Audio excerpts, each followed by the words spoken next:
les gars, citez-moi un animé, vous l'avez replay, vous l'avez re-regardé et en entier, tellement c'était une masterclass. Moi, personnellement, il y en a beaucoup. Il y a Naruto déjà, classique de chez classique, mais l'animé, j'ai vraiment trop surkiffé, jusqu'à j'en ai replay à nouveau le truc, c'est GTO. Vous êtes qui exactement? Je suis Onizuka Ikichi, 22 ans célibataire, libre comme l'air et grand master flash des professeurs. En fait, je me dis, il n'y a pas assez d'épisodes. C'est l'animé m'a brisé cette barrière mentale un peu avec les professeurs.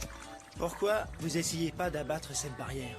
Cette saloperie de barrière qui sépare les profs et les élèves depuis toujours. Je me disais juste, ouais, les professeurs, c'est juste des emmerdeurs, juste des mecs qui sont dans des cases et ils veulent nous mettre dans des cases. Finalement, en regardant GTO, j'étais en mode, ouais, en fait, les professeurs, c'est des êtres humains, frérot. Avant, j'étais un petit peu, et franchement, en grandissant, surtout en regardant GTO, j'étais en mode, mais ça ne sert à rien, en fait. Et quand je voyais des élèves se foutre de la gueule d'un professeur ou quoi, j'étais grave en mode, ouais, c'est plus si drôle, tu vois. Puis même, franchement, la maturité de l'œuvre. J'ai juste envie de dire, GTO, merci. Merci, parce que tu nous as appris. Après, il y a beaucoup d'autres œuvres qui nous ont appris des choses, mais Sensei Onizuka, grand sensei, vraiment un grand maître, un grand professeur. Merci. Bref, c'est pour ça que je vous disais,